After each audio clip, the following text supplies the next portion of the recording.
નમસ્કાર, આપ જોઈ રહ્યા છો નેશન પ્લસ ન્યૂઝ. હું છું આપની સાથે હેતલ ભગત. વડોદરામાં આવેલ બાજવા છાણી રોડ છેલ્લા 50 વર્ષથી બિસ્માર હાલતમાં જોવા મળી રહ્યો છે. ત્યારે બાજવા છાણી રોડ પર આરસીસી મંજૂરી આપી દીધી છે, છતાં રોડ બનાવવામાં આવતો નથી. મોટા વાહનો બેફામ ચાલતા હોય છે, જે અંતર્ગત આજે બાજવા ગામની જનતાએ હજારોની સંખ્યામાં ભેગા થઈ ચક્કાજામ કરી વિરોધ નોંધાવ્યો છે. વડોદરામાં આવેલ બાજવા છાણી રોડ પર છેલ્લા 50 વર્ષથી આ રોડ બિસ્માર હાલતમાં જોવા મળી રહ્યો છે. ત્યારે બાજવા છાણી રોડ આરસીસીની મંજૂરી પણ આપી દીધી છે, છતાં રોડ બનાવવામાં આવતો નથી.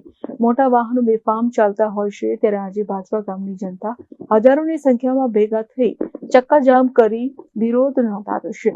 રોડ નહીં બનાવે ત્યાં સુધી આ રોડ પર મોટા વાહનો માટે રસ્તો બંધ કરવાની ચીમકી આપી હતી. કોર્પોરેટ, સાંસદ કે ધારાસભ્ય હોય કે સરપંચ હોય, યોગ્ય ઉત્તર આપતા નથી. ત્યારે જનતા રોડના મુદ્દા પર મક્કમ છે અને જ્યાં સુધી રોડ નહીં બને ત્યાં સુધી રોડ ઉપરથી હટશે નહીં તેવી માંગણી સાથે ચક્કાજામ કર્યો હતો. તો સાથે જ આવતીકાલે સામાજિક કાર્યકર્તા લખન ગરબા જનતા સાથે આંદોલન કરશે અને અન્નનો ત્યાગ કરશે તેવી પણ માહિતી પ્રાપ્ત થઈ રહી છે. ઘણા સમયથી આ મુદ્દો ચાલી રહ્યો છે કે ભાઈ બાજવા છાણીનો જે રોડ છે તે બનાવવા બાબતે પહેલી વખત ટેન્ડર પાસ થયું હતું કે ભાઈ 6 મીટરનો બનાવશે. પછી અમે જઈને આવેદનપત્ર આપ્યો કલેક્ટરશ્રીને કે ભાઈ અમારે 6 મીટર નહીં 24 મીટરનો રોડ જોઈએ. કેમ કે તમે આજે સાંજના અમે ઊભા છે, શાંતિ તમે જુઓ કરીને જે ડમ્ફરો જે મારફાત આવે છે.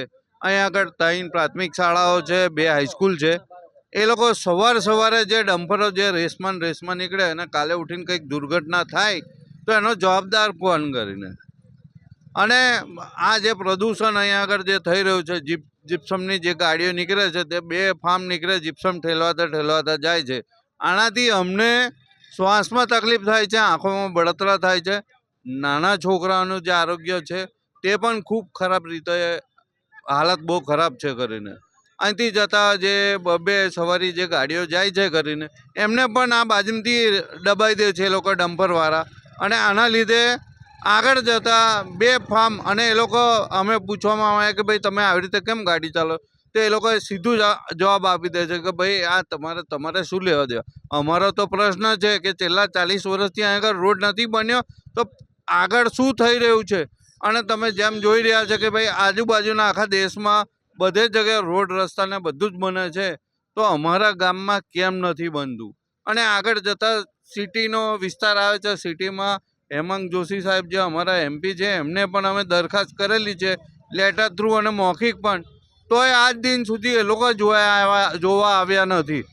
લેટરના માફિકે પણ આપી છે અને મૌખિકે પણ અમે આપેલું છે, પણ એ લોકો ઉડાડતા નથી. તો આ જ એક રસ્તો આજે બધા જાગૃત થઈ ગયા છે અને રસ્તો રોકીને અમે સરકારને પણ બતાવીએ છીએ કે ભાઈ જ્યાં સુધી તમે આ રોડ બનાવો નહીં, આ રીતે અમે રોડ રોકીશું. અને રોડ આનો પણ આગળ નિકાલ નહીં આવે તો અમે અહીં બમ્બુ લગાવીને બંધ કરી દઈશું. Bureau report, Nation Plus News, Vadodara. સમાચારોના સતત અપડેટ મેળવવા માટે અમારી નેશન પ્લસ ન્યૂઝની યુટ્યુબ ચેનલને સબસ્ક્રાઇબ કરો, બેલ આઇકન દબાવો અને જોડાયેલા રહો ફેસબુક, ઇન્સ્ટાગ્રામ અને ટ્વિટર પર.